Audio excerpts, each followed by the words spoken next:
What is up, everybody? Welcome to episode number 30 of Bettin N Boozin here on the HHH Racing Podcast. I am your host, Kyle Roscoe, and what an absolutely exciting show we have for you guys today as we will be covering the first Friday of the entire summer for Saratoga. Guys, welcome in. It's been an absolute if you guys watched the show last week, I had an absolutely great day at Horseshoe Indianapolis. Not so much betting wise, but being out there for the first time and getting to share that with all of you. If you guys don't know, I posted live paddock video and everything, every single race on Twitter at AP Roscoe K. If you decide to follow me over there, I post all my picks and all my selections over there, especially updated for any scratches or changes that might occur, which might come in handy this weekend at Saratoga, as it is predicted to be pretty wet. And we'll go over all the MTOs that are in for these turf races and stuff like that to keep you guys all informed. But that is one of the things that is needed to be talked about. But guys, we're going to not spend too much time in this. We're going to get going right now. But I wanted to give a quick shout out to all the people that I met over at Horseshoe Indianapolis this past weekend.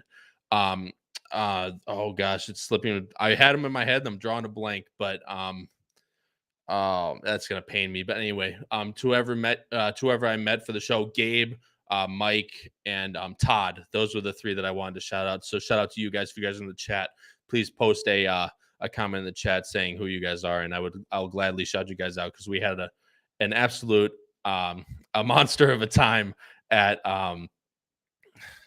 Horseshoe Indy this past weekend. One of them wanted to give a special shout out to Charlie for giving out a 12-1 shot on top last time, as he played it only because Charlie said that he wanted to play him at a price, and he got me and Mr. C got home through the stretch of 12-1. So big shout out to Todd for cashing that bet, and big shout out obviously to Charlie for cashing that bet. But guys, if you are new here, you find yourself coming back on the regular and you aren't subscribed, please go down below the video player and hit that big red subscribe button. We're nearing, I think we're over almost 2,500 subscribers right now. It's been absolutely blowing up. And guys, we're going to put out so much more content for you guys, the Saratoga meet, so you guys aren't going to want to miss it. So hit that subscribe button, like this video, and then hit that notification bell to make sure that I'm missing out on any content throughout this coming summer. If you are an audio listener, please go to Apple Podcasts, Spotify, and Anchor. Those are the three main audio platforms that we post not only every episode of Bettin N Boozin, but every single show that goes up on the HHH Racing Podcast Network goes onto these three: Apple Podcasts, Spotify, and Anchor. Please go over there. And also, without further, the regular power picks still available, even though we're offering that Saratoga thing. The every week power picks are still available. They'll cover mostly two separate tracks other than Saratoga this year for this summer. But $15.99 a month, over almost a 2.5 or almost a 2.6 ROI in 2022. Year to date, I actually forgot to change that. It's gone up to almost 2.45 for all of 2023, and anything over $2 is a profit. If you guys don't have it for $4 a weekend, what are you guys doing? You guys are missing out on all the great content that gets dished out there. That's patreon.com/HHH Racing Podcast. And please remember to subscribe to our brand new Saratoga only power picks for all weekend, Friday through Sunday, through the entire meet at Saratoga. If you go to our website at hhhracingpodcast.com, you'll be able to see underneath the power picks tip sheet at the top. If for current power pick subscribers, you guys get a deal of $5 off. It is $14.99 for an individual weekend, $105 for the full meet. I would highly suggest getting these, as you guys will get them before every single Friday, Saturday, and Sunday card at Saratoga. That equates to $5 a weekend for or $5 a day for each weekend. And if you subscribe to the full meet, $105, you guys get one free weekend. So that's $15 taken off of that. And same thing for non-current power pick subscribers, as we will be checking $19.99 for individual weeks. That equates to about $667, with the full meet getting one weekend free. So guys, highly recommend that you guys go check those out, as like I said, they're going to be constant every single weekend. We're going to be putting out the power picks content to you guys 3 times per weekend for Saratoga. If you guys have any indication to make some money this year at Saratoga, I would highly suggest it. But guys, we're going to get going here real quick. We're going to go over the race 4, which is the Wilton Stakes. It is a field of 5 going a mile on the dirt, for fillies, 3-year-olds. So, we're not going to spend too much time on that. Only 5 horses in the field, but we're mainly be covering the last 5 races, the late pick 5 races 6 through 10 on Saratoga on Friday, at Saratoga on Friday, excuse me. But guys, I'm going to bring in my co-host here and we'll get it going. But from the East Coast of New Jersey, finally joining us for one show, as it seems like it's been forever, Patrick Kunsel, and from Chicago, Illinois, Charlie Freeman. Boys, back together again, and see Charlie change his thing to number one fan of me and Mr. C. Guys, what's going on? Not much. Exciting time. Optimus Prime, unlucky. I'm just riding the wave of me and Mr. C, man. I have to ride that wave. Cashed myself, so happy others did too. That's why it's in the thing. Yeah, good to see Patrick. Almost didn't recognize him. It's been so long. Forgot this guy was part of the show. Good to see him showing up. No, and thanks again to Noah. I know he'll be here tonight to watch, but thanks again to Noah for stepping in. He was great for the past 2 weeks, but obviously to have the core back together again, it's really nice, and it just fits that the first time he comes back, he freezes and lags. But guys, like I said, we're going to be covering the late pick 5 at Saratoga. But real quick, I want to go over a few chats in the weekend. David Breesta says, good luck this week in Boozin' Boys. Cheers to you, my friend David. Thanks so much for joining the chat. Greatly appreciate it. Barry O'Brien getting geeked for the pool party this weekend at Crestwood. Absolutely, guys. If you are near the Chicago area, or if not, if you want to fly in for this weekend, we are holding a pool party for all people. It's available to all people. It's $35. You get appetizers, a program, and all the analysis from Howard, myself, and Matt Miller. Obviously, the 2021 BC champion. We have $1,000 that Hawthorne is giving us to bet, and any profits we make get shared to anybody that shows up at Crestwood OTB in Chicago. So, guys, please come out this weekend if you guys are free. It is Saturday. I think we're aiming for some time around 3:30. That to start the pool party. Obviously, you can get there earlier, but our plan is to get started around that 3:30 mark to hit the late pick 4 at Saratoga. So, guys, if you are near, please come out. We would love to meet and see you guys. Steven Vanderbrook is here. Absolutely, smash that like button. Love it every week. He brings the fire. So, thanks so much, Steven. And obviously, and again, the man himself, Matt Miller, shows up finally catching a show live, taking good notes. He's playing this Friday and Saturday. Matt Miller, the big man's out. Watch the pools. But David Breesta, thanks so much. Sick hat. It is actually, I'll get a little closer. It's actually a Disney hat. It's the Disney Saratoga, the Disney Saratoga Resort. You come on, that. Man. I know, but it's still a sick hat, man. No, I got my shirt on. Don't worry. And then, hey, I'll get a new hat. Hey, Whitney weekend, I'll get a new hat. I'll get an actual Saratoga hat. But this fits the bill, man. Without no pun intended, obviously. But the boss is here doing my 2 favorite things on a Wednesday night: handicapping Saratoga and watching Bettin N Boozin. The boss says, the boss does. Thanks so much, Howard, for joining the show, man. Greatly appreciate it. Richard Avalar, good evening, folks. Appreciate it. Thanks so much for joining the show, man. And he says, Cody's wish and Cody getting ready for Whitney. I know, and all of us, but minus Charlie, whatever if he decides to show up. But all of us will be there for Whitney weekend. I'm so stoked to see him run again. That's actually going to be my 3rd time seeing Cody's wish run, or 2nd. I saw him Breeders' Cup last year. I can't remember if he raced on Belmont Stakes Day 2 years ago. When Jay went in 2021. I cannot remember. But in either way, it's my 2nd or 3rd time seeing Cody. And obviously, seeing a great racehorse like that never gets old. But Christine Race shows up. Thanks so much, Christine, for joining the show. Greatly appreciate it. Noah Maher is here. Thanks so much, Noah, for joining the show. Ralph Conti is here.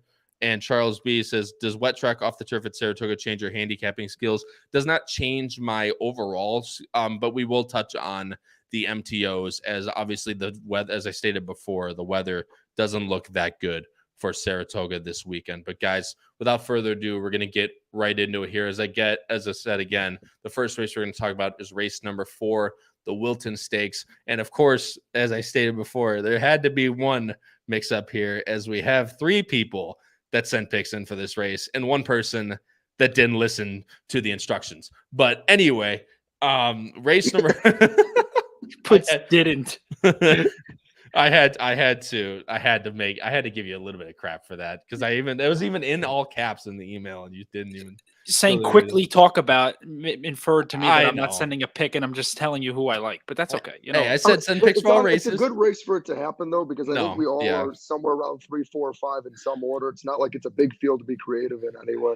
Yeah, and like I said, it's a 5-horse field. I'm gonna bring it up here. The morning line favorite is the number 4, a seed for Chad Brown. I thought, randomized. I was like, it was interesting to see that he was the favorite, but she is not. Randomized is the favorite on the outside for Irad and Chad Brown. Chad has both the 5 and the 4. Charlie, switching over the PPs here. You actually are going with neither of those horses. You are going with the number 3. And I'm switching over the PPs right now. Sacred Wish. Give your kind of initial thoughts on Sacred Wish and why you like her on top instead of the 2 Chads on the outside.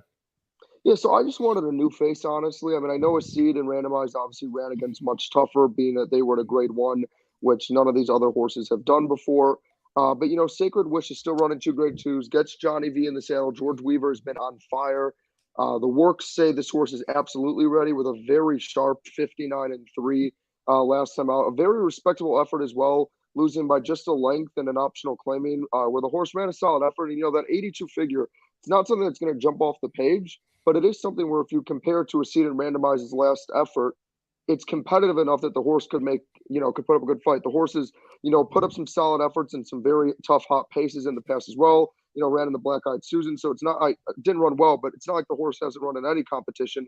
And again, I didn't want a short price, wanted to look for a new face and take a chance. And I don't really think a seed and randomizer is unbeatable as their odds suggest. Yeah, I don't disagree with you. The only thing, Sacred Wish, she seems kind of like almost a hanger in a way, where she just could not get past, had every chance to get past last time at Belmont.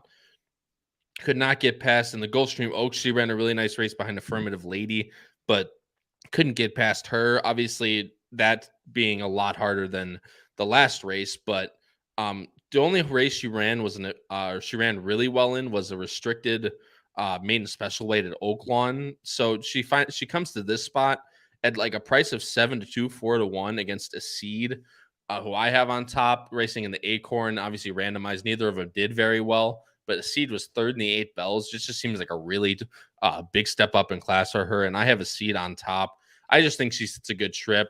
The 5 is going to be straight out for the lead. The 2 has no choice but to go. And Sacred Wish herself is not slow. So a seed, I think, just sits right behind those 3, or mainly 2, and hopefully we'll just get to pass by everybody about the quarter pole. But that's kind of what I saw. Like I said, it almost seems like a 2-horse race on paper, just based on number figures alone. But Charlie, I do respect your opinion trying to go outside the box, although I do think she has to improve a little bit. And the 2 horses on the inside, the 1 really has to improve just numbers alone, and definitely is taking a big step up in class. The number 2 just has been involved in hot paces before, and she's been able to repel that. I just think this is, again, horses that she's never really, although she did finish 3/4 of length back to Punch Bowl, who's a very nice filly for Brad Cox. But I just think with the pace, the 5 to her outside, I think, I don't know. I don't see the 2 staying too long. Like I said, I'm going 4, 5, 3. So is Noah. Charlie's going 3, 4, 5. And Patrick got a swift didn't listen. But anyway, that's my last shot at Patrick for the day, as I know he hasn't been here forever, and now he's just getting strays thrown at him. But we're gonna move on, guys. We'll talk about race number 6, the actual start to the late pick 5. It is a very, if the rain somehow does hold off and this race does get run on turf, it's actually a really nice race. It's a field of 8 for a $149,000 allowance race. Going a mile and 1/8 on the grass, the inner grass, excuse me. And then I'm going to switch over right now is the field of 8. The morning line favorite is the number 7, Shutters. Another one I thought was actually interesting that this horse got put as the morning line favorite by David Aragona, but John Velasquez, Mark Hennig. And as I switch over as I switch over our picks right now, 3 of us have the number 7 Shutters on top, but Charlie, Mr. Odd Man Out, is going with Battle of Normandy, who I thought was extremely interesting in this spot. But I want to hear what Charlie has to say, then I'll give my 2 cents. Charlie, what'd you like about Battle of Normandy? Yeah, so my angle with Battle of Normandy was honestly, I think a lot of the other good contenders all ran against each other. And while I will touch on why I personally wasn't surprised the 7 was the favorite. I'll let you touch on a little more as well. But I think Shutters is opening as the favorite simply because Shutters got a brutal trip. Was steady, as it mentioned, Cummins Electrum, really just had to keep navigating through the field. And I think honestly could have won that race with a cleaner trip. But yeah, the reason I went for Battle of Normandy, has faced some tough competition, has gone off as a heavy favorite back-to-back races and just couldn't quite get there in time. I think, again, the distance should be ideal for Battle of Normandy. And I just really think that, the kick has really impressed me. The problem is Battle of Normandy is running some bigger fields than this in terms of the number of horses, which is tough for a closing horse because the horses had to swing so wide. You can see at both, especially last time out, had to swing 5 wide, just didn't really have any space at all, had to, waste a lot of energy to do that as well. And just has a really good turn of foot, though, in closing speed once the horse truly gets in clear air and can finally show that kick. So that's what I'm kind of banking on. Still a competitive field, but with a little bit smaller field and also already starting on the inside. I'm kind of just banking on Tyler being able to navigate with Battle of Normandy and just hopefully the horse doesn't end up having to work too hard and be too wide where the kick can't start. I do think if Battle of Normandy can get that kick going soon enough, this horse should win. I'm not going to say easily, but I do think sneakily could win convincingly. That's just my take. No, and I'm not disagreeing with you. And Patrick, you don't even have him anywhere on your ticket, on your top 3. But Howard just said something as well in the chat that I was about to say. This just seems almost like the definition of a money burner, in my opinion, right? Is this horse was 4-5 the last 2 times out, just sat way in the back with Irad and just really could not get obviously got him going enough to get him second, but just could never get past. And Howard says caution with Battle of Normandy. I bet him many times. A money burner who hangs. I'm not a fan. He's nowhere in my picks, but I understand why he looks tempting. And I don't disagree with you, Howard, by any means. I have him in 3rd just because I think he's going to run his normal race. And also he looks slow on speed figures on the next 2 horses we're going to talk about. Realistically, it just looks slow. Patrick, like you said, you have him nowhere. Yeah, no, I just, he was bought for 500,000, won on debut at Saratoga. Everybody was probably out and, talking about Battle of Normandy and what could be. And the horse just really has not run anything to what it ran on debut. And I just don't see anything that would, incline me to bet this horse in this race with others that could come from off the pace or can be on or near the pace for that matter, and that are just better at this moment in time. Yeah, like I said, damn it, I did it again. He is going to sit very far back and have that run like he always does, and it just realistically has not been enough since that main race at Saratoga. So I don't disagree with what Howard said in the chat, although I do have the horse in 2nd. Although, Patrick, you and I have this horse, the number 7, Shutters, on top again for John Velasquez and Mark Hennig, the morning line favorite. What did you like most about Shutters?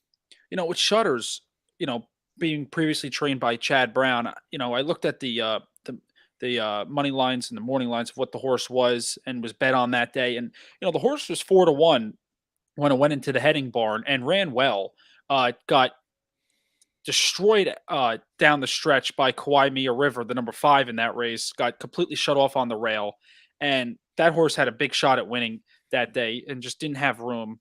And I think this horse is going to sit the right trip. It's going to sit off the pace with pace signed on. And I think this horse with Johnny has a big shot. And Johnny knows, after being previously on the horse, where he needs to get this horse in order to have a shot coming down the stretch. Yeah, and the number 4 horse is who you're looking for. I believe he's the one in between horses right here in the blue and white. You're going to see the kind of come up to the quarter pole.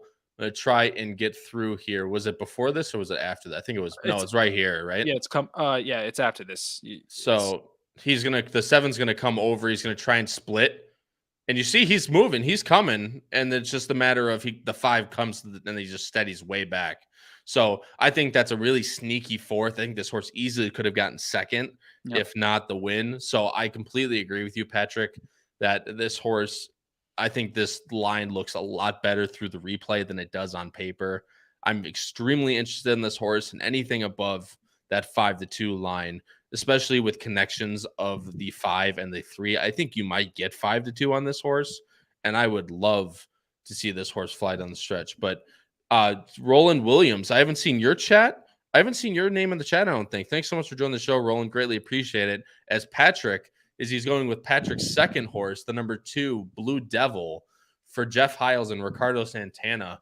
A really nice run, or 2 really nice runs and allowances, one at Churchill, one at Ellis. Basically, Churchill losing to really good horses in Hidden Path and Policy Option. Exactly right. And that's exactly what my notes say. Losing to good horses, right at the wire by a nose and a neck. The horse has outrun its odds completely. It's 10-1 morning line. I have a feeling people are going to bet the horse. It's going to be on. It's going to be up front early. So, this horse is going to be there, in my opinion, at the wire. It's just a matter of if the pace is going to kind of melt down to a point where this horse is not going to be able to withstand it. But especially with Ricardo Santana up, he'll be aggressive. I don't disagree with you. And like I said, it's just a matter of the pace for this horse, right? If Blue Devil can get a pretty decent lead, I think he holds on exactly like he did the last 2. Although I don't like that he draws inside here. I think if he drew 7 or 8, I would like Blue Devil a lot more. But he has a lot of upside. Uncle Mo, Lemon Drop Kid, the breeding's definitely there to go long on the turf. It's just a matter of what happens with the pace scenario. But I don't disagree with your pick by any means. I think this race, like I said, if it stays on turf, this race is pretty wide open. And Charlie, I'll let you have the last word here with Al's Rocket, the second choice on the morning line for Pletcher and Irad. I mean, Lemon Drop Kid, Cairo Prince again.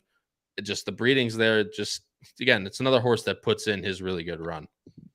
Yeah, I mean, whenever you see Pletcher and Irad, you have to get excited. And with Al's Rocket, you can see for him, once he, started actually getting ridden by Jose Ortiz, you see he really started to turn things around with the 87 and 86 figures. Did a very solid job with a hot pace, but then also showed the ability, again, something we've talked about on the show is the ability to be tactical and versatile and in different ways. And so Al's Rocket had a little bit of a different trip last time out. The only concern I have is I think 3-1 is a little steep, and I think with the connections, it might honestly, the horse might stay around there. The concern I have is the horse ran a very solid third. The issue I have is that Al's Rocket got not the perfect trip, but a very reasonable trip. Didn't really run in any controversy, ran its race, ran a solid effort, but again, really looked like an authentic third. Whereas again, with the 7-horse Shutters, not only did the horse struggle at the end with all the getting stuck on the rail, but also at the very beginning of the race, if I might be wrong, but I believe Shutters also broke very poorly. So I just think the fact that this horse just edged out Shutters, who got a very difficult trip, just tells me that a horse that ran its best day versus a horse that didn't run a bad day, but again had a tough trip and they just edged each other out, doesn't do enough to win. However, I do like this horse underneath. I think the horse absolutely could win. It's a little tough of a horse to play from a price perspective because you're probably not going to get much value. But certainly the talent is there, and this horse 1,000% could win. Yeah, I don't disagree with you. This race, I think Matt Miller put it perfectly. I was about to say, I think there's a lot of respectable horses in this race, but for me, there was no clear-cut horse. That's why I honestly went for the 3-horse. I don't know if you'll get those odds, but at least there was a little more value. I just don't think there's any horse in a field that's this spread out that's really worth 5-2, 3-1. I think 4-1 is where I would feel comfortable on any of these horses on their own. But yeah, I think this is a very spread out race. I think Matt Miller kind of nailed it on that. Definitely one you would want to not put all your eggs in one basket on. And I agree with you guys both. Obviously, great minds think alike, but damn it, Patrick. I do agree with both of you that the race, there's a lot of holes that can be poked. So realistically, like 10-1 Blue Devil, it can easily be, you can make even conditions for him to win, as Patrick did. But there's 3 MTOs on the outside I want to keep in mind. As I said, the weather, this will be the final time I'll say it, but the weather is not looking very good at Saratoga. It's been raining all week, and it continues to forecast for rain, not rain. But the number 9 Ouster looks to be the favorite if it does come off the turf with a state bred, with a Buyer 100 and state bred winning by 5 over Whittington Park, who's a really nice New York bred. And then comes back in an open company N1X and only loses by 2 1/4 to Majority Partner, who's a nice bank. It's a nice horse. So I think Ouster will definitely be the favorite. The number 10 is also interesting for Philip I really Bauer. like the Princess Spur if this gets taken off. Yeah, and I mean, he hasn't really in the mud at Belmont all the way back in 22 ran well. It's just a matter of, will this horse get in? I think he sits a really nice talking trip from the outside. I agree with you, Charlie. And the 11 is the other one for Anthony Cordarolo. And just too slow for me, this one. Yeah, I agree with you. It just looks a little slow. We'll have to improve. But again, if this race comes out to be like a 5-horse field or 4-horse field, even if it gets taken off the turf, there could be many different ways that you can go on top. But if it's with the turf staying on, I'm going 7.35. Charlie's going 3.75. Patrick's going 7.25. And Noah is going 7.85. So I'm going to move over to the next race here. It is race number 7 as I switch over Equibase right now. This one is a $16,000 claimer, 42,000 purse, going 6 furlongs on the dirt. Is a full field of 11, but a coupled entry with the 1 and 1A brings it down to a betting field of 10. The morning line favorite is the number 3, No More Talk, a 9-year-old Maryland bred for Irad Ortiz and David Jacobson. As I switch over the picks right now, Charlie, Noah, and I are trusting old grandpa, the 9-year-old, on top, but Patrick is the one man going a different way with the outside horse, the number 10, Striking Speed, for the HHH Racing Podcast favorite Joel Rosario and Charlton Baker. As I switch over to the PPs right now, Patrick, you're on the chopping block, my friend. What'd you like most about Striking Speed? Yeah, Striking Speed last out ran against the number 3, No More Talk, and just the horse didn't, was on close to the early pace, pretty fast fractions, which I expect to happen in this race, but is tactical in a way because you look 3 back in that claimer at Aqueduct in March. The horse came from off the pace, and I was really impressed by the horse in that race. So Charlie Baker freshens the horse up after running in late May, gets some time off, and I'm hoping this horse can sit off the pace. And this is pretty much just going against the 3, No More Talk, because I do believe Striking Speed is relatively close to No More Talk when it comes to racing and them, grading out with buyers and stuff like that. And I just don't trust No More Talk. I'm just going to talk about No More Talk and why I have the horse in second. I'll hand it back to you. But I just, the 9-year-old, like you said, ran 2 previous career best races. Was stepping up in class on July 3rd in a way, going to a claim in 32,000 at Belmont. And the horse really had no excuse. And the horse is going to be overbet. I can guarantee you that with Irad. And I'm going to play against. And I'm going to go with Striking Speed. This will be a spread race for me, within Pick5s and stuff like that. But I'm just not trusting the 3.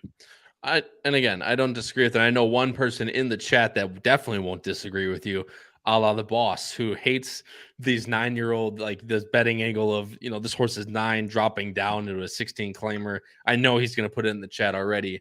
I can hear him typing on his keyboard, but Charlie, you and I have this horse on top, as does Noah. And by the way, Patrick, I don't think Striking Speed's definitely impossible at all.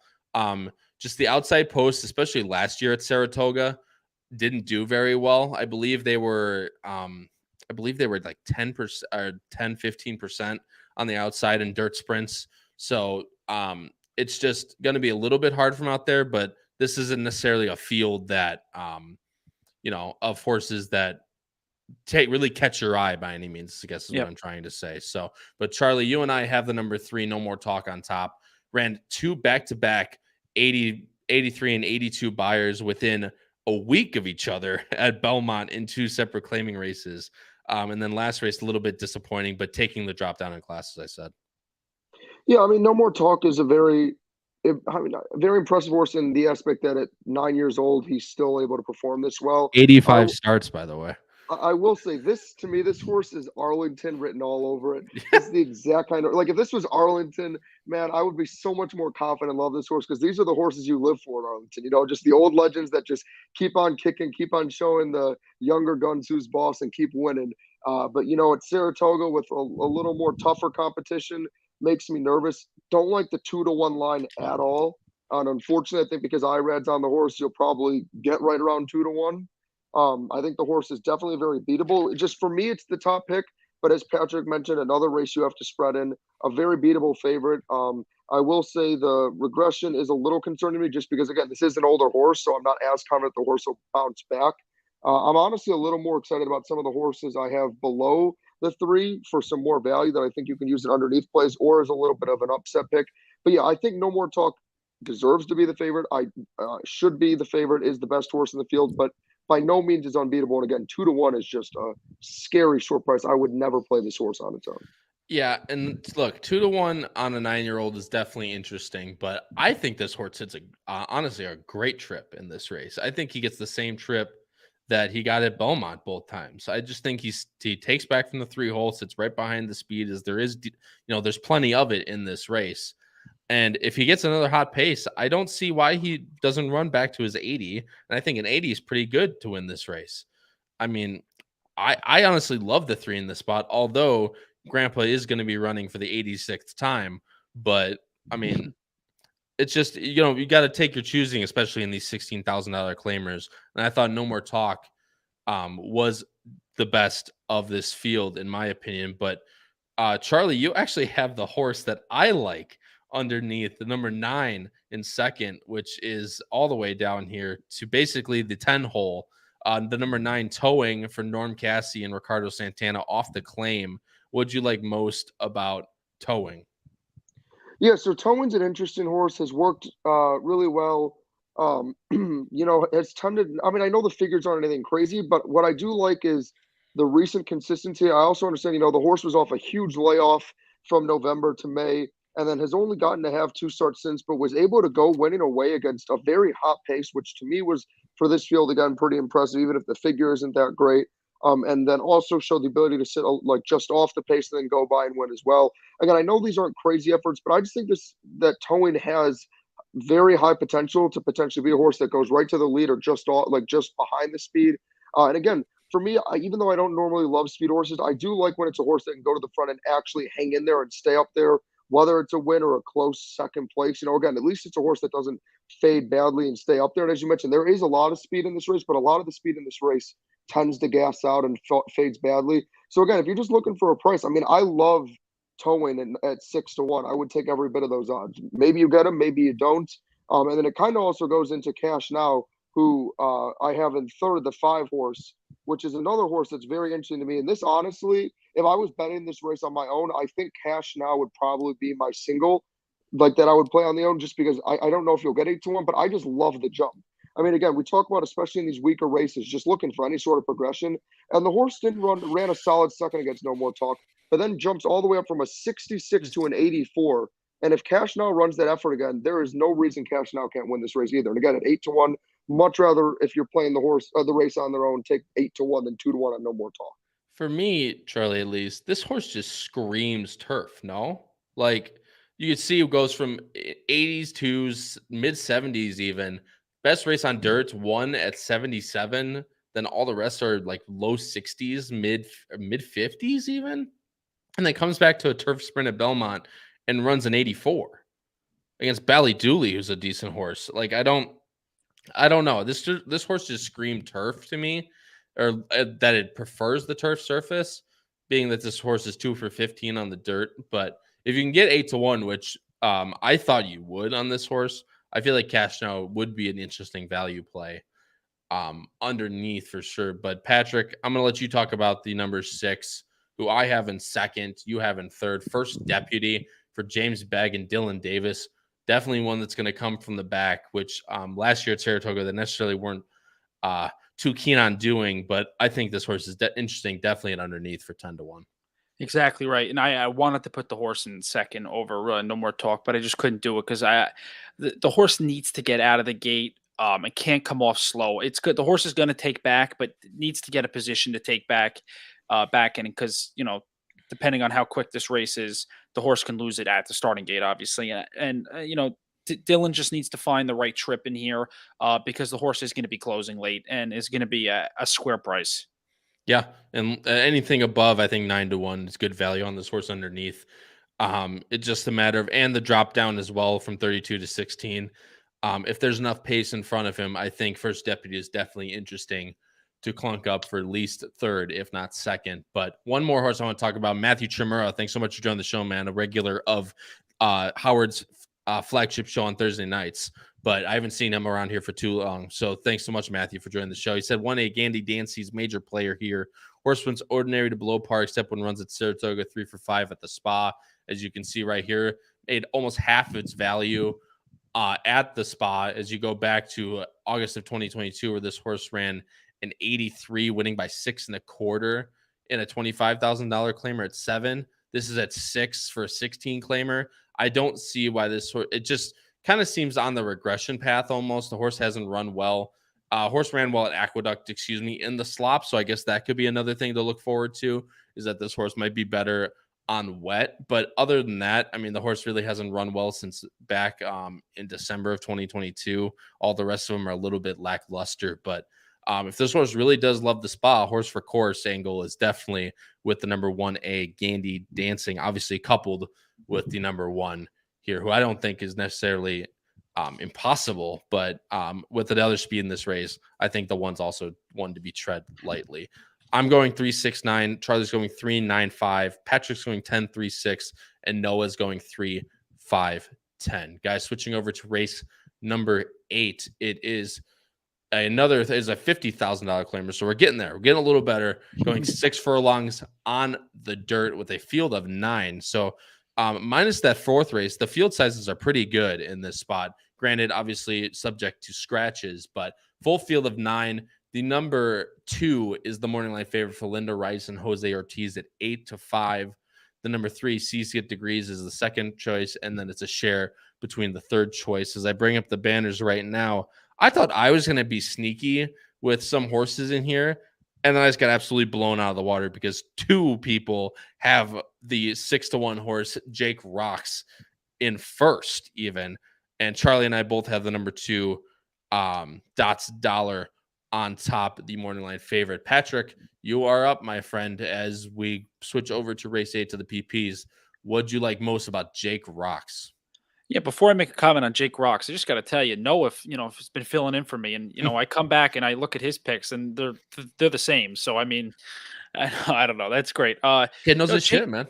Yeah, no, it's great. Well, yeah. I mean, does he know his shit, or am I just the dummy and he's following along? No, but Jake Rocks. I mean, this horse is a winner. I mean, anywhere this horse has been, and whoever's born. I mean, Rob Actress was 4 for 5 with him. Then goes to Dominic Shanat, I don't even know how to say his last name. I'm not going to try. Who's a good trainer though in New York. I just, I appreciate the horses that find a way to win.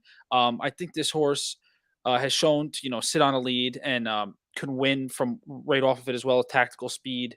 This horse does have some time off coming out of that Aqueduct race, so that is a little bit iffy. But just in a race where there is a lot of speed signed on.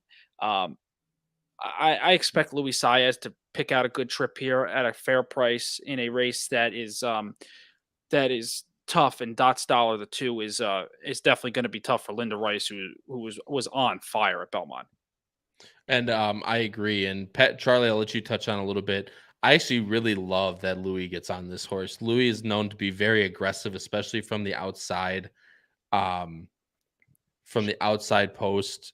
The chat's throwing me off. I'm reading it and talking at the same time. My ADD does not allow for that. But off since April, like I said, I love that Louis gets on. He's very aggressive, especially with horses coming from the outside post.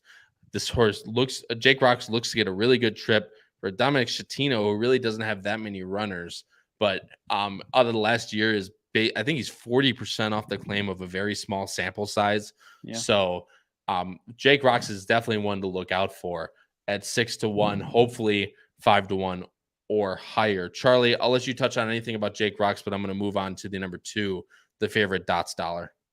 Yeah, no, Jake Rocks, I could not believe this horse was 6-1. I mean, I completely understood that the 2 was going to be the heavy favorite, and I think the 2 is a deserved favorite, but I thought Jake Rocks was honestly going to be, 3-1, 7-2, 4-1. That's where I really thought this horse would be. I thought, in my eyes, and it looks like from our picks, we all feel the same way. And when we get to my ticket later, I thought this was really a 2-horse race. I think Jake Rocks is ultra consistent. Again, you look at the figures, just constantly putting up great numbers. And as Patrick touched on, this horse just wins everywhere. Doesn't matter who's training the horse or where the horse runs, or if the distance is anywhere in that 6.5, 7 furlongs, this horse just consistently performs.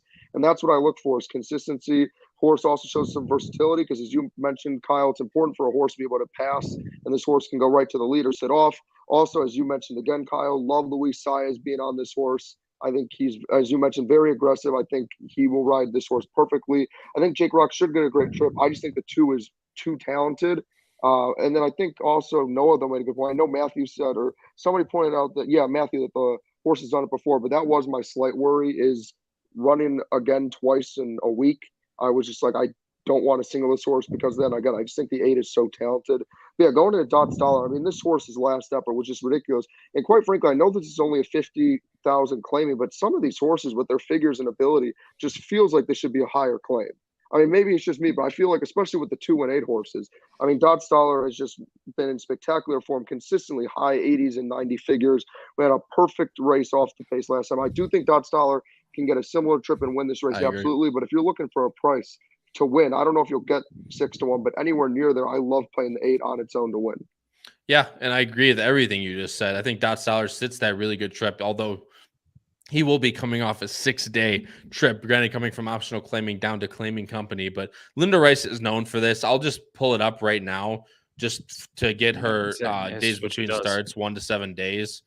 I mean, she's 28% 1 to 7 days. Like, she knows her horses and she knows them well. So to have her come back and win 28% of the time, 70% in the money with a positive ROI, might I add, even her horses that get bet still net her a positive ROI. So 28% is definitely nothing that concerns me with the 6-day layoff. This horse got a really good trip last time. I expect him to get the same exact trip again. I have Dots Dollar on top. And with the number 8, Jake Rocks, I agree. And I'm for Christine Race, I'm going to what are the stats of Jake's new trainer off the claim? I'll search up Shatino, as the boss puts out in the chat. Thanks very much to him for correcting me as usual. But trainer changes off the first after claim to buy, and then I apply the filters. He's 19% in the last 5 years, so 736. So that's nothing bad at all. Although, as Christine points out, claim off address is definitely hard. But I have the number 3 and 3rd. Patrick, you also have the number 3 and 3rd. I'll let Patrick talk about the 3. Charlie talk about the 7, and we'll move on. C's to Get Degrees. Great name, by the way. And Matt Miller loves C's Get Degrees here. I have him in 3rd. Patrick, you also have him in 3rd. Another one that's going to go to the lead. I mean, he's survived hot paces before, but it almost looks like anytime he gets like almost looked in the eye, it looks a little bit hard for him. Yeah, C's do in fact Get Degrees, because that's me. they do. Yes, they do. But this horse, you nailed it. This horse gets pressured at all on the lead. This horse is, to be quite honest, not going to win. You look at the previous races, has faced some pretty, hefty horses, though. I'm not going to say it hasn't, but the horse is going to get pressured. You can just tell by looking at, the time for US pace. And this horse could very easily hit the board, but I just don't see this horse wiring the field.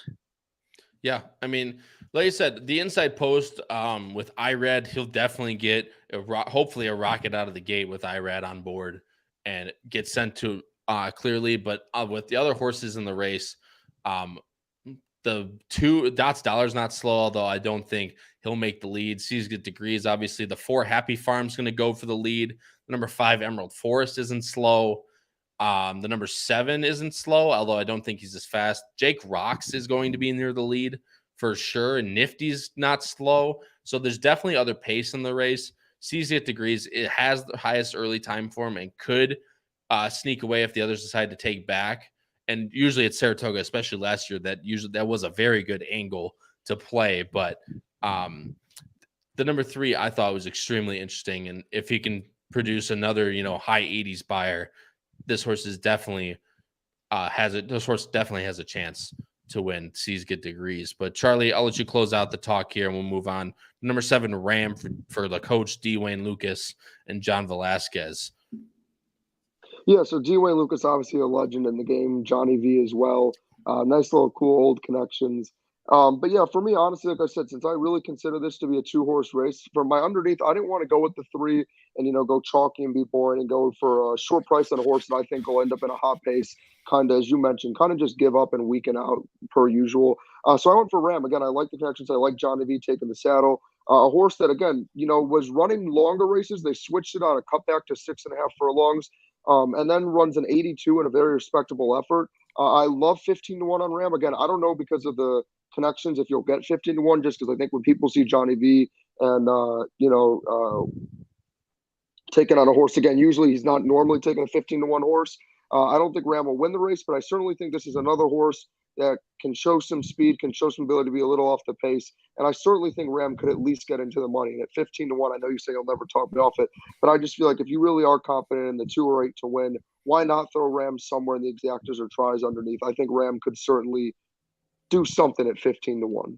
Yeah, and I mean, this is another horse that's coming back pretty quick. This is a 2-week turnaround for Ram, but for a horse underneath the race, that's a lot of early speed. Like you said, Charlie, I'll never talk you off a double digit horse. So Ram is definitely one to keep in mind for underneath. I'm going 2-8-3. Charlie's going 2-8-7. Patrick's going 8-2-3. Noah's going 8-2-9. Guys, switching over to the next race right now. This is the featured race on the card. It is the Coronation Cup Stakes, 150,000, going 5.5 furlongs on the turf course. The morning line favorite is the number 4, Love Reigns. And guys, it is that time for the chat to play our favorite game. Who took the featured horse in the featured race? How many people do you think out of us 3 and Noah took Love Reigns on top? 1, 2, 3, or 4? Because again, I will guarantee you that one person did take Love Reigns on top. So let's see those chats, guys. How many? We have to guess because I don't know who picked who. I mean, the guy, yeah, sure, absolutely. So Patrick says 2. So how many do you think in the chat took Love Reigns on top? So I'm thinking 2 or 3. 2 I or know 3? based off of who the trainer is. At least one person did. I'm trying to think if anybody else did. Yeah, that's also not wrong by any means. Howard says 3. Matt Miller says 3. Sylvain says 2. Happy Harry says 3. Definitely Charlie. I love it. Rodney Evans says 1. Matthew Chimera says 3. Christine Race 3. Jim Pilar says 3, including me. Roland Williams says 3. Guys, switching over to the banner right now, and it is 1. Wow. So only Charlie took. Obviously, Charlie took Love Reigns on top, but only 1 goes with the Wesley Ward horse, draws number 4 with Joel on board. But man, we did not creative with the top 3. All of us, except for Patrick. Patrick's the one creative guy. So this race will be pretty quick here, realistically. But switching over the PPs right now, Charlie, you have the floor, my friend. The number 4 morning line favorite, Ward Rosario, coming off a really nice win at Keeneland. Yeah, I love Love Reigns. I mean, obviously coming off a layoff, but Wesley has the horse working sharply. And I will say this is finally a Wesley Ward horse that I'm genuinely thrilled to back, simply because, Wesley tends to run the shorter sprint races and I like longer races, but there also tend to always have to be the same type of horse. It's always a speed horse that just goes right to the front and then either runs away or gasses out. But Love Reigns is again, as we've talked about, a tactical, a versatile horse that has shown the ability, where it either can be right to the front or, like the last race, be 6 lengths off the lead and then just, you want to talk about a very difficult trip against a great field and just weave it and find a way. Love Reigns. Now, I will say when we get to my ticket later, I did hedge with one other horse, but this is one of my 2 best bets is Love Reigns to win. I mean, again, I'm a little nervous with Joel, but Joel got the job done last time.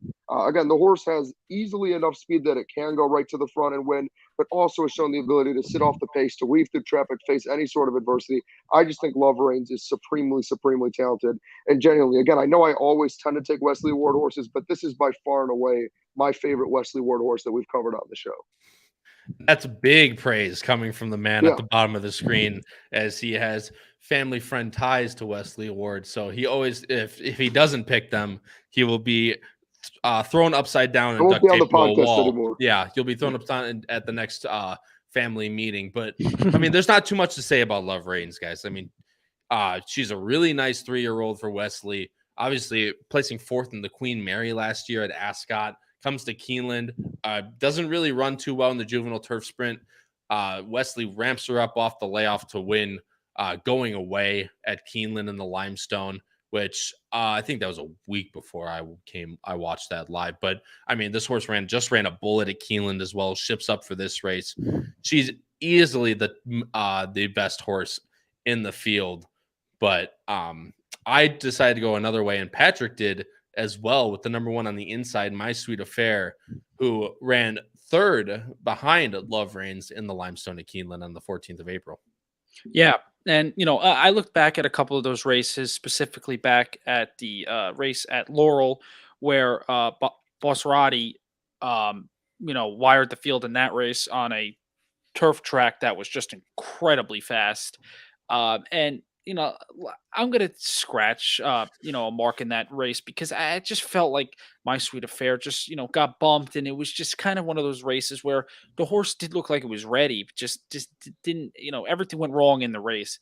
And I feel like drawing the rail here with a lot of speed to her outside. This horse is sitting on a big one, has been up at Saratoga for a couple weeks now training. And the way George Weaver's barn is going, Irad picks up the mount. Something tells me that this horse is gonna have a big performance. It's gonna be tough against Love Reigns and even Love Appeals, who you have on top, Kyle. But I just think My Sweet Affair is ready for a big one. Yeah, and you see here the 4, she got caught by the quarter pole, and you see she comes with a really big run over the top, just not enough to catch Bosserati, who wired the field that day, like Patrick said, on a very fast turf course, benefiting those front runners, as I know, a la Jay in the Laurel Dash. But granted, it's been fast the entire time, and then the week before Jay runs, it just downpours every day, which is fun, of course. Perks of owning a great turf sprinter. But My Sweet Affair, I have in third. Charlie has in third as well. Like I said, not getting too creative in this race. She's going to have to improve or run back to that Limestone, I think, to be able to be in full contention. But for George Weaver and Irad with a bullet last time over the Oklahoma turf course, I don't think that's necessarily impossible by any means. And if there is enough speed up front, which it's going to be a little tough, as I think there is some speed in this race, but I don't think there's necessarily too much. And being the rail in a turf sprint, I don't always enjoy, but My Sweet Affair is definitely interesting as well. I have the number 2 on top, Love Appeals. Charlie has second. Patrick has nowhere. Love this horse, by the way. I really like this last run, guys. And I know she got pretty much a perfect trip at Aqueduct, but you'll see she is the number 2 here on the inside. I'll scoot forward. She kind of takes back a little bit under Manny Franco, and Manny's just going to push her up the inside. Is fabulously funny, drops back. But this is what I want to see. This race is a little bit shorter. This race that's carded for Saratoga is a little bit shorter than this race at Aqueduct. But you'll see, just have her come to the top of the stretch. I see her getting pretty close to the same trip, maybe right next to Love Reigns, but just the acceleration that Love Appeal shows in this spot, going past and just absolutely doing it so well and just kicking away right about the 8th pole. I loved that angle. And, she's geared down. She wins geared down by almost 5. I could be completely wrong. And I think I'll get 3-1 for sure in this spot. I really, really like Love Appeals. Now, Charlie, like you said, you like this horse as well. Yeah, no, that scared me. I'll be honest. I had the 4 the whole time as a cold single. And then, I like I said, as I've tried to improve in my handicapping skills and abilities, I've started to watch replays more. Because, like you've mentioned, like the position doesn't always tell the full story, nor do the comments you got to watch. And for me, that's what I saw. Just that kick and the geared down serve, that was nice too, but also wasn't the craziest competition. But for me, it was just like you mentioned, that acceleration and kick just kind of frightened me and made me think, okay, this horse, if again, I know it's a little bit difference in distance and tougher field, but if that kick shows again, Love Appeals could absolutely win. And to be honest, the one horse doesn't impress me at all. I mean, I put the horse third because Irad and quick work, and because I just think the horse should close enough to get third. But honestly, I thought that Maryland race was a tough watch for me in the replay. I didn't think anyone looked good in that race, to be honest with you. I think I'd be more interested in playing Patrick's horse underneath and the 8 horse for some value. Again, I just threw the horse in as a top 3 pick, but I can see the hype with the 1. I just think the figures kind of give a good representation that this horse ran one amazing race against the 4, but I don't think the horse can replicate that ever again. I really do think the 4 should be almost impossible to beat. But again, the 2, I mean, when I watched that replay and that effort was just so impressive, and that was the only reason I couldn't single the horse. For me, it really is just between the 4 and the 2. I think the 4 should win because I don't know if Love Appeals can run like that again and show that acceleration kick, but I'm too scared to risk betting against that. And I actually think you could get more than 3-1 because I think people are going to be all over the 4 and the 1. Yeah, I also agree with you, Charlie. And the fact of the matter, she's just improving. She's an improving filly, although she did face lesser company last time in that optional claiming, I will say for sure. The only thing that does concern me about Love Appeals is this 5.5, although I think she has really nice acceleration. Medagliadoro mare, Speightstown. I mean, Speightstown was a sprinter, but a lot of his progeny do well routing as well. So the horse might want farther distance as they started her off in 7.5s at Gulfstream during the winter meet. So that's a little concerning for me, but the fact of the matter is in that last replay, I think if she sits close to the pace again and gets that first run, I think she could easily, I think she's definitely a win candidate for sure, but she'll definitely have to get by Love Reigns. And guys, like I said, there's a lot of others that we could talk about in this race, like Bosserati. Patrick has an 8th or Penn 3rd, the number 8 horse in this spot, who was in that last race at Laurel. Patrick, I'll let you close out with any remarks, but anyone else in this race, they kind of just seem really kind of the slow. The 3 is a little bit interesting for Philip Bauer and Florence Giroux. I think this horse is going to try to be a little bit closer to the pace, but in the terms between the 4, 2, and the 3, I would definitely take the 4 and the 2 more, as they'll get most likely the same trip. But the number 8, Bosserati, Patrick, the floor is yours. Yeah, I just think this horse is going to be, a pretty big price and has run really big once stepping on the turf. And I just didn't want to leave off my top 3 because I just feel like, this horse is going to go to the lead and it's going to catch me if you can type of thing. And I was just really impressed with the way the horse ran at Laurel. And, Tyler's going to be aggressive and see how far this horse can take him. Yeah, and obviously, like I said, he's going to get, hopefully, or he as in Tyler, but she's going to get a nice trip, hopefully from the outside, although I did say that there was other speed in this race. Just a matter of does she class up against the big girls in this spot, as in Love Reigns on the 2 to her inside. But the 8 is definitely interesting if you get a decent price at 8-1 or higher. Charlie's going 4-2-1. I'm going 2-4-1. Patrick's going 1-4-8. And Noah's going 1-4-2. Guys, switching over to the last race on the card for Saratoga on Friday. It is a $35,000 claiming going a mile and a 16th on the turf. Massive with 4 Elsa eligibles, a full field of 12. Will be extremely interesting with the weather to see how this race plays out. But the morning line favorite, as I switch over to the Equibase right now, is the number 12, My Romeo Lima, the number 3, Hilliard. Come on, Irad and Mike Maker at 7-2. The number 12, My Romeo Lima, is 4-1, second choice, and the number 11, Encourage for McPeak, is 5-1. This race, I don't know about you guys, this race is completely wide open, and we'll try to go as quickly as possible through this. Although Patrick and I have decently similar picks, and Charlie has one horse that I also like in there as well. So we'll try and go as quick as possible through this so we can get to our best bets and close out the show. But as I switch over the picks right now, Patrick, you and I have the same horse on top, the number 2. I thought this was going to be my, my sneaky top pick, 8-1. No one's going to, this race is completely wide open. No one's going to have this. And the man himself coming back from a hiatus steals my thunder at 8-1. But Charlie, I'll let you go first. You do have the number 3 Hilliard on top with the chalk with Mike Maker and Irad. What'd you like most about Hilliard? Yeah, so let's ease up a little bit with the chalk, considering that we're talking about a 7-2 chalk. At least I didn't go with the 7-5 with everybody else earlier on the race 4 and wanted to be different. But no, on a more serious note, I mean, again, running a bullet minute flat in the last work. Again, love Michael Maker as a trainer, paid off for me in the past. With Irad, I like the pairing together.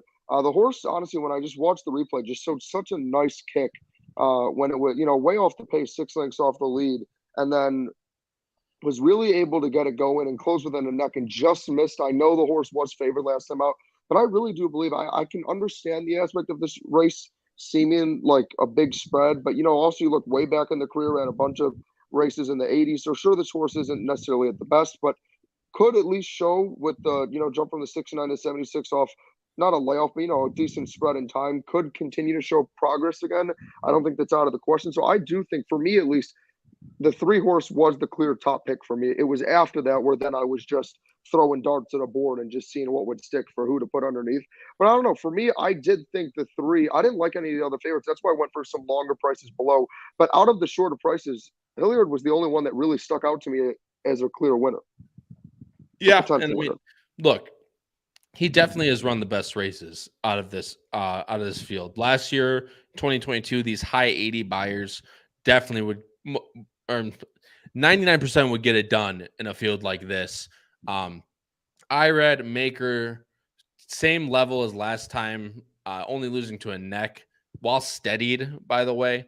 I think Hilliard's definitely one to include in this spot, although you won't get very much value. But although if your value is 3-1 on this horse, exactly, you might get that. You might get that value. It's all what you view the value on Hilliard as. I would say nothing below 7-2. I would play this horse, especially in a field this deep with this many horses, plus the oncoming weather situation. But we're going to kind of put that on the back burner for now and handicap these on turf. Again, I put this in the chat earlier, but keep watch on Twitter for all of the weather changes that we're going to be posting. I post every single pick that I make on Twitter and every single play that I play. I will update everything for scratches and changes. So keep an eye for that if you're interested on the scenario that it becomes an off-track day. But Patrick, my friend, you and I both have the 8-1 morning line. Penner Ash on top for Castellano and Carlos Martin. Ran pretty much a dud last time at Belmont but I mean, Carlos took his shot, right? He claimed him for 50, put him up in allowance company, got Joel, so wrangled back to last and finished last. But what'd you like most about Penner Ash? All right, let's calm down with Joel for a minute. That horse did not like the blinkers. Take those things off, and I think this horse has a good shot. You watch that replay, the horse comes out, and I don't know what happened. I mean, your take on Joel, it is what it is. But the horse just doesn't really get moving at all. Like is just walking out of the gate. So I just number 7 is the horse you're looking for, folks. Yeah, and then I just think this horse needs to be closer to the lead. To be quite honest, it's just this horse has shown in its PPs that if it's closer to the lead, it's hit the board and everything that it's running. So I expect Joel to be more aggressive in this spot, and in a race where you have a favorite who I couldn't trust for anything. I'm looking for this horse to get back to its 80 or so buyer speed figure that fits right in. Yeah, and I don't disagree with you by any means. If he runs that 81 again, being aggressive, I think this horse definitely fits. Penner Ash at 8-1. I mean, Curlin Galileo mare. I mean, it screams long on turf. Obviously, this one will most likely get scratched if the weather does play out the way it does. But taking the blinkers off, getting Castellano aboard, hopefully he becomes a lot more aggressive and is able to take this horse to the lead. I love Penner Ash on top if this race stays on the turf at 8-1. But Patrick, you and I have the 11 on top, so I'll let you touch on the 11 and the 9 then real quick, and then Charlie, I'll let you touch on anything else you want to touch on, then we'll move on. But the number 11, Encourage, who I have in third for Leparoux and McPeak, ran a kind of it was really wide last time out. He was from the 12 hole. Hopefully he can get a little bit further to the inside this time, being in the 11 hole again. Yeah, that's the only thing that scares me is this horse being, getting a wider post hasn't really run all that well. But relating back to buyer speed figures, this horse fits right in with those races. So I just think if this horse can sit a trip, and will run a race that will be there, and the horse has been getting bet in. The last race was 3-1, and I just this horse should have a chance with the way it's run in the past two. Yeah, and if it runs back to, the speed figures of 2 back, this horse ran in the Hawthorne Derby with Speaking Scout. Even before that, won a big allowance at Kentucky Downs. So this horse definitely has the talent to be competitive. Just a matter of what trip will he get from the outside in this race at Saratoga. I think he definitely has a chance to win, but it will be enough. And I think, this horse's value definitely skyrockets me like 6-7 to 1 to play him on top or underneath, but definitely one to look out for. But Patrick, anything you want to touch on about the 9? Then I'll let Charlie finish up. Yeah, this, Rudy Rodriguez is an interesting trainer where he's either hot or cold, and at this time he's been cold. But this horse just sometimes he picks spots, and you wonder why. But then I just looked at his last race, and he just was always wide at some point and had no kick late. But I just think that in a race like this, you never know. And with a pace that is kind of lackluster, Rudy's horses do seem to show a lot of speed. And I looked 2 back, and that horse showed speed on the turf in a claimer. And I just wanted to put this horse on my ticket just in case. Yeah, and that's completely fair. Especially these races on the Saratoga grass benefited the horses on the front end. So anything to keep a horse on the front end, especially with blinkers on for Rudy Rodriguez, I think is completely, I completely agree with. But Charlie, anything else you want to touch on? Then we'll move on. Yeah, so I just wanted to touch on the 9 and 4 real quick. So with Splendid Summer, yeah, I actually really like this horse. Again, I see the consistency in the figures. As Patrick mentioned, the horse has plenty of speed, but also has enough, ability, as you can see with the late and early pace, to sit a little bit off. I love the 8 to 1 again. For me, I love the 3, but I just don't know with the odds. So I would be looking potentially elsewhere if you're playing the race on your own. I think Splendid Summer, again, definitely in there for a shot. Has run some very valiant efforts, ran close against Hilliard most recent effort again, but that wasn't the best effort. If you look at the efforts 2 and 3 back, certainly any of those efforts could win. And then if you can go to the 4 real quick. Yep, absolutely. I believe that's Ario. Yep. So yeah, this is a horse that just never really has had money put on it, consistently, 9 to 1, 9 to 1, 10 to 1. But I'll tell you what, this horse got on the lead, and I don't see why Ario couldn't potentially do that again. Was able to sit up there and didn't fade by any means, just ultimately got passed late. But ran a very valiant effort in third by 3/4 of a length, lost to Hilliard, who lost by a neck. And I know Hilliard, again, had a little bit of a tough trip, and I think is a more impressive horse. But I think for how fairly similar Ario is to who I think everyone could agree on paper at least should be initially the best horse, 12 to 1 give me every bit of those odds. I love Ario at those odds. Again, another one where not my top pick, but if you're looking for a horse to play in the exactas or underneath, or again, looking for a long rod horse to just place a little small win bet on or wager, I love Ario at 12 to 1. I could not believe this horse was that high. I know it's not some unbelievable earth-shattering horse, but I still think for this field, this horse is better than 12 to 1. Look, I don't disagree with you. Obviously, like I said, with the 12 to 1, the horse, like you said, Hilliard's going to be 3 to 1 most likely at post time. And Ario's going to be, anywhere near 12 to 1. Look, horse lost by 3/4 to the same horse, and there's a massive odds difference. I do like that angle, Charlie. So it's just a matter of will Ario be able to navigate with the pace in front of him. But guys, switching over to the best bets now. Again, thank you so much to everybody joining for this big show for us at Saratoga. And keep eyes for next week, as next week for Bettin N Boozin is going to be a very big show, as we'll be covering a very, very sought-after sequence. But guys, going over Noah's real quick best bets for him, he's race 7 Dutch Exactas, 3 over 510. Again, that's No Way Home over 2 horses that we talked about, the 5 and the 10. And his best win bet is race number 9, My Sweet Affair. His pick 5 is 5-7-8 with 2, with 2-8-9, with 1-2-4, with 2-3-8-9, 11, 12. So he agrees with us that last race can literally go any way on paper. So Noah, thanks again for sending that in. Greatly appreciate it. Charlie, you are up first, my friend.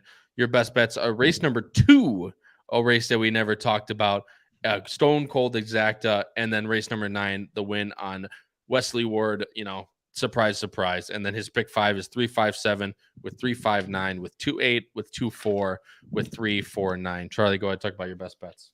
Yeah, I don't know the price off the top of my head, but I believe it's usually, I try to stick around $50 since I'm on a budget. But yeah, so again, I was spread in the races where I wasn't as confident, and then the 2 races where I won to single, there were just, again, how we talked about, what's it, Jake Rocks or whatever, the 8 horse who we just think is too talented for me to take a risk. And then again, for the 2 horses you mentioned with how you love, was it Love Affair, or some name like that. Sorry, I apologize, but just scared me off not singling Wes's horse. But I do love Love Reigns again. I love the versatility. I think that this horse is again the clear-cut best horse you're going to see that day. Should win for sure. I just didn't want to take the risk and lose it on my ticket. And then for race 2, I didn't want to be boring. The favorite is Dreamlike, who is on IRAD and trained by Todd Pletcher. The horse is 3 to 5. I wasn't going to pick a 3 to 5 to win. That's just boring. But I went for the exact angle because the horse I have underneath in Mount Craig is a very interesting horse with Luis Saez. 6 to 1 on the morning line. So again, that exacta would pay well. And the reason I like this horse is because a lot of these horses, if those who choose to look at race 2, are horses that have to go. And the 2 is one of the only closers and horses that'll sit off the pace. The 3 is the speed of the speed and also the most talented horse by a country mile. Should win easily. But again, I just think all those other horses are going to gas out trying to keep up with the 3. I think the 2 will happily sit off the pace and close in. And again, for 6 to 1, why not take a 6 to 1 underneath in your exacta? It should still pay decently. Not the top horse, not going with the top 2. So exacta should pay again. Love Reigns. Hammer that horse, you guys. And then, yeah, like I said, I've been trying to throw in, like I did with the 7 Ram and the 4 area, just some underrated double-digit horses to look at. And yeah, like I said, with how me and Mr. C turned out, sometimes they really can pay off. You can definitely find some value. I mean, absolutely, man. Look, no one's gonna fight you anymore after last weekend. So again, thanks for that, Charlie. Hopefully, good luck this weekend. But Patrick, your best bets: race number 7, a pick 3, 310 with 2-8 with 1, and race number 8, the double 2-8-1. So your whole day is centered around My Sweet Affair. There you go. You nailed it. Yeah, and full disclosure, I was a bad student. I didn't send my pick 5. I didn't send my race 4 pick. This is bad. I come back and I'm brutal. The pick 3, pretty much I'm running all my stuff into My Sweet Affair. I'm really big on that horse. I think that horse has a big shot. So I'm going to play the pick 3, 310, which is that's No More Talk and Striking Speed, as well as the 2 and the 8 and the 8th. So that's Dots Dollar and Jake Rocks. So 2 favorites, but also a price in both there, and then into My Sweet Affair, who should be the 3rd choice, and then I'll do a double. Hopefully, I'm alive with the pick 3 into the 2 and the 8, and then I'll be with My Sweet Affair, and I'll fluctuate depending on Love Reigns and who's getting bet and not. But that's those are my 2 best bets of the day. Look, I love it, and like I said, I won. The best gambling advice I've ever been given is if it's your best opinion of the week, hit it hard and make sure you cash. I.e., a la Matt Miller. So and then look, I love it, and My Sweet Affair is the best bet. So if she comes through, definitely a shot to make a lot of money there. But my best bets are race number 6, the double 3-7 into 3. Race 6 is Battle of Normandy with shutters. Battle of Normandy is one I've been fluctuating on. I can go between Battle of Normandy and Al's Rocket. So again, keep an eye on Twitter for my final best bets that I post every single week. But shutters, I think, is the best and most likely winner of that race. Al's Rockets won, and the Battle of Normandy, obviously for Shug McGahee, is interesting, but a money burner. And then in race number 7, I singled the number 3, No More Talk, who again, Grandpa looks to be the best horse in that spot. And then my best win bet is race number 9, a win on number 2, Love Appeals, as I talked about for the entire time that we talked about that race. But guys, it's been an absolute pleasure talking about these races with you. Thank you to all the chat. We had an amazing audience for this week. And like I said, keep an eye out for next week, as I believe, again, don't quote me, but I believe we're going over Del Mar opening day next Friday, next Wednesday on Bettin N Boozin. But one other thing, I wanted to replug the Power Picks one more time for you guys. This again, we're selling them for every single week for Saratoga, for this Saratoga meet every Friday, Saturday, and Sunday. You can buy them individual weekend. If you're a current Power Pick subscriber, you get $5 off individual weekend, and I believe $15 off the full meet subscription. So if you're a current Power Pick subscriber, like I said, you get a discount. Please sign up And then if you're not already a Power Pick subscriber, no worries, we'll still get you in there, but it will just be a little bit more expensive. $20 for individual weekend, but $140 for a full meet where you get one weekend free. If you want a great chance at making any money this meet, I would highly suggest the Saratoga Power Picks. But guys, Howard says, smash that like button. Thanks for watching, everybody. Flagship show is tomorrow night, 8 p.m. Eastern, talking Saratoga on Saturday with 2 graded stakes, including the grade 1 Diana, or as I called it this morning, the Chad Brown show. But anyway, for my co-host Patrick Kunsel and Charlie Freeman, this has been Kyle Roscoe in episode number 30 of Bettin N Boozin here on the HHH Racing Podcast. Good luck, everybody. Hit all your bets, win all your photos. We'll see you next Wednesday night. Good night.